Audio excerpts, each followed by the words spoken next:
Axşamınız xeyir olsun. Economics efirdədir. Bizə ayrılan vaxt ərzində ölkəmizdə və dünyada cərəyan edən ən son iqtisadi yenilikləri sizin diqqətinizə çatdırmağa çalışacağıq. İndi isə ilk olaraq yerli xəbərimizi təqdim etmək istəyirik.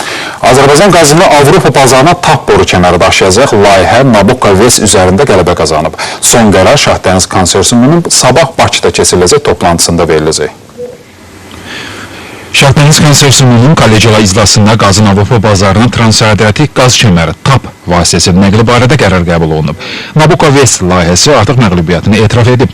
Layihənin əsas səhmdarı olan Avstriyanın OMV şirkəti Şahdəniz Konsorsiumunun Nabucco'nun seçməməsi barədə açıqlama yayıb. Bu arada Yunanistan hökuməti ilə TAP konsorsiumu arasında saziş imzalanıb. Transadriatik qaz boru kəmərinin tikintisi barədə son qərarın sabah veriləcəyi gözlənilir. Beləliklə, Azərbaycan qazının ixrac bazarı və coğrafiyası bəlli oldu. TAP, mavi yanacağı Türkiyə, Yunanistan, Albaniya, daha sonra Adriatik dənizinin altı ilə İtaliyanın cənub-şərqinə daşıyacaq. Bu boru kəməri Avropa bazarı üçün geniş imkanlar açır. Əvvəla, ilk dəfə olaraq Xəzər hövzəsinin enerji resursu birbaşa Avropa bazarına daxil olacaq.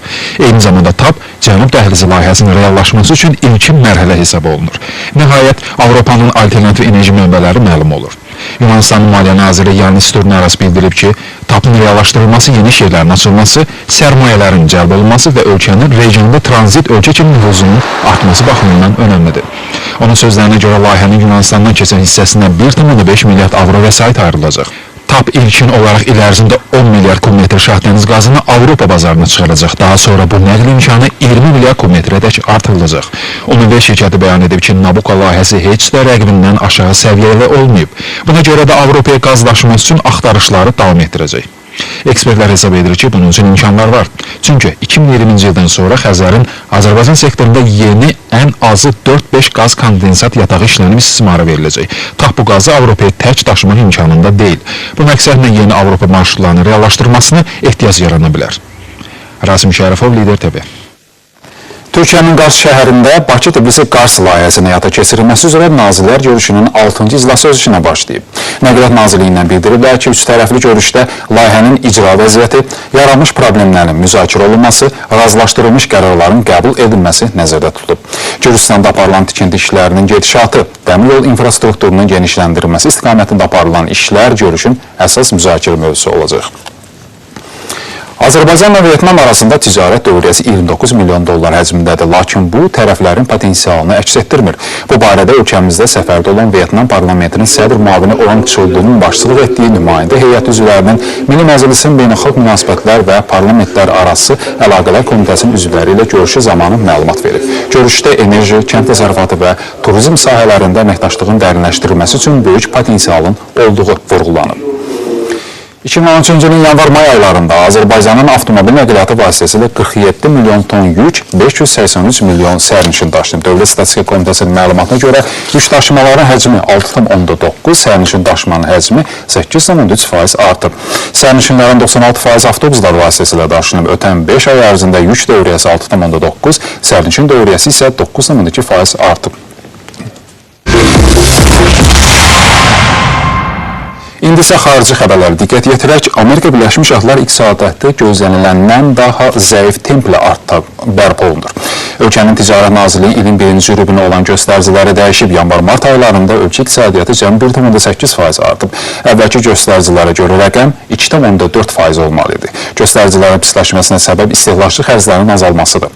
Maaşların azalmasına görə Amerika vətəndaşları qənaət etməyə başlayıblar. Ekspertlərin fikrinə görə göstəricilərin dəyişməsi stimulaşdırma proqramının azaldılmasına dair qərara təsir edə bilər.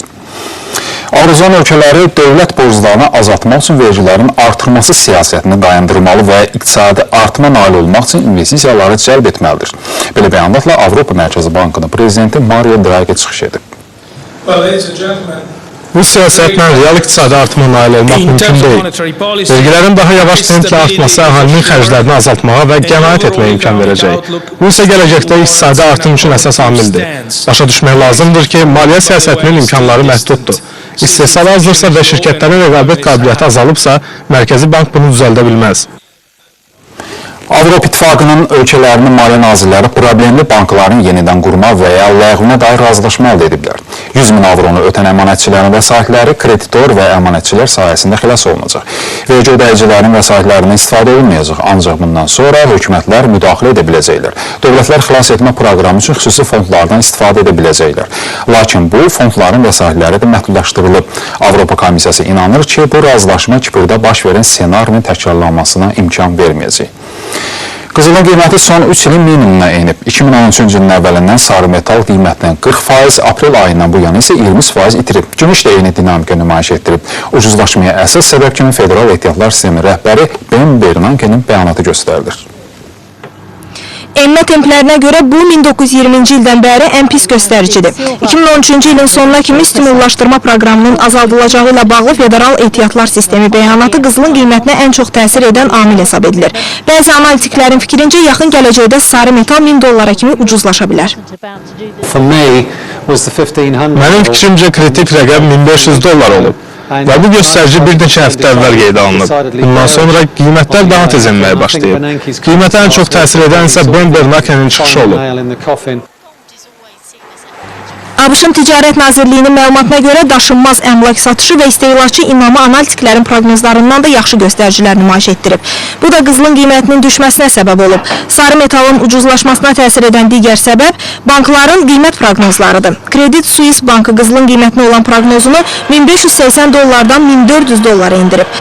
Amma qızılın qiyməti ilə bağlı optimist bəyanatlar da səsləndirilir. Maliyyə böhranı nəticəsində valyutaların məzənnəsi sürətlə dəyişməkdə davam edir.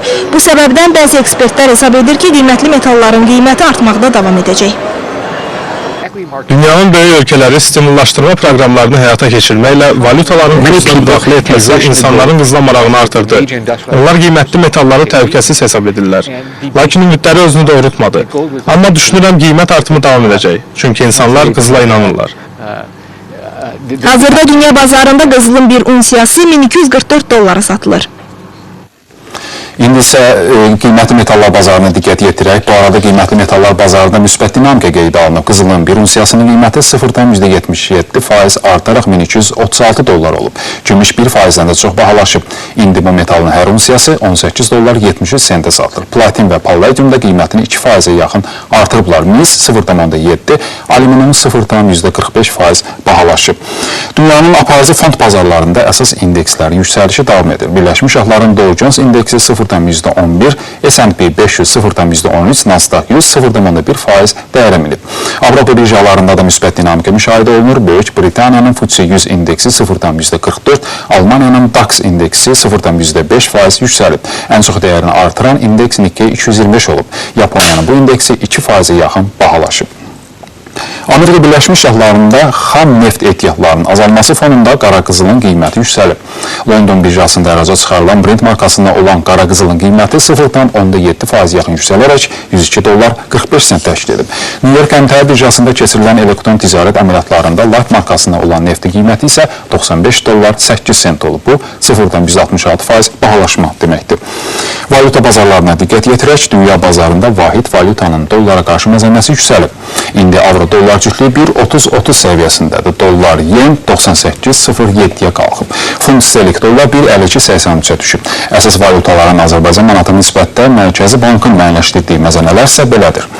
Manatın məzənnəsi dollar, avro və rubla nisbətdə düşüb. İndi dollar 78 qəpik yarım, avro 1 manat 3 qəpiyə yaxın, Rusiya rublu 2 qəpik yarımdır. Türk lirəsi isə 41 qəpikdir.